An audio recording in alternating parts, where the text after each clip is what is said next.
Hey everybody, it's Jason Blaha here, and something came across my news desk last night, and I want to talk about it a bit this morning because it's making waves everywhere.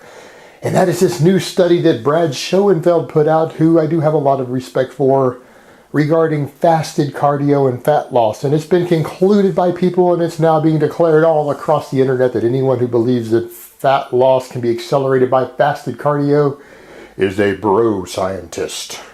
All right, let's make a few things perfectly clear. As I try to point out over and over again, I love scientific studies. I love science. I love it. Well, some people say they love science, but what they really mean is they just kind of look at science's butt when it walks by. But I actually really like science. And not just in a superficial sexual way like that. But the thing is, you cannot take a single study, a limited study, and draw major conclusions always and extrapolate more beyond the data than what the data actually says.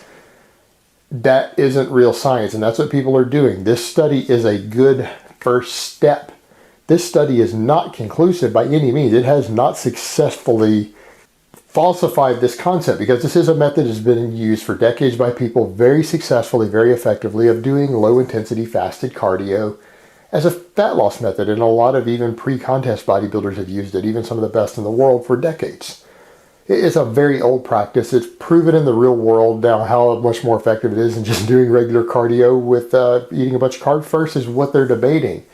The issue is that there's some problems with drawing these sort of conclusions from this study. And I will link some information, actually a review of the study down below, which will include a link to the study so you guys can see one example of what people are saying about it.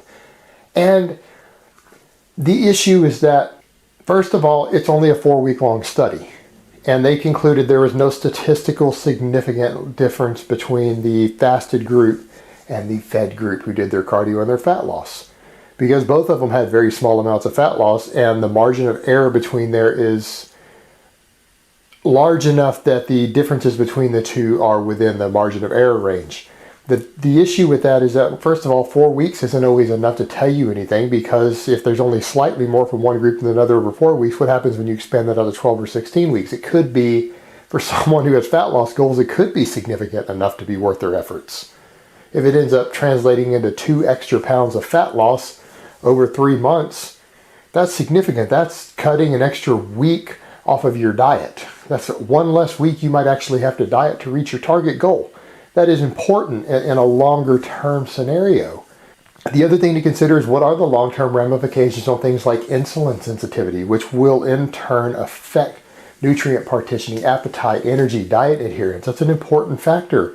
A 4-week study doesn't tell us enough about that to know that if the people who are doing the fasted cardio every morning for 3 months, if they gain any benefits in terms of things like insulin resistance from that the fed group doesn't get. It doesn't give us a full long-term picture. And the other thing that we go back to is that statistical significance. Yes, it's not statistically significant because it's within the margin of error, but the differences were measurable. The fasted cardio group lost a measurable, on average, a measurable amount more body weight and a measurable amount more fat-free mass. They lost more body fat and more weight. It wasn't a lot more. It wasn't enough to be statistically significant due to the margin of error, but it was more.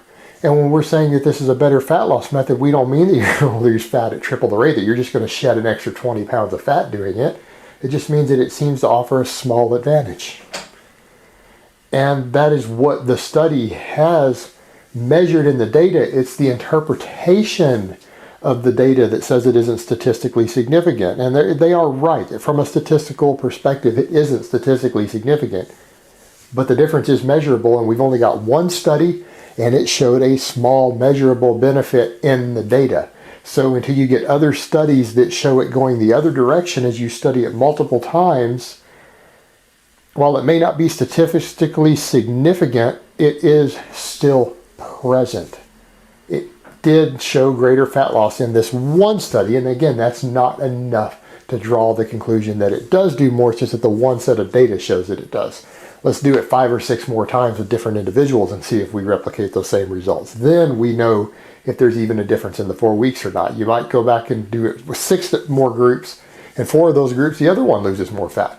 But if they don't, and we get 6 or 7 total studies showing that it is slightly more with the fasted cardio group, then there is greater fat loss. It's just not enough to be statistically significant.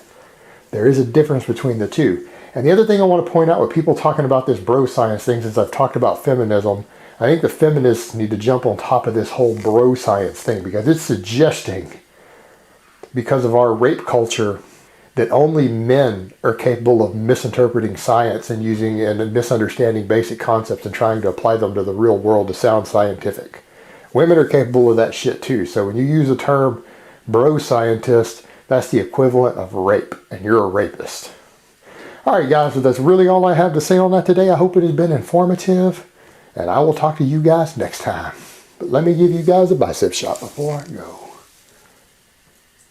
Oh, Mount Bicepius.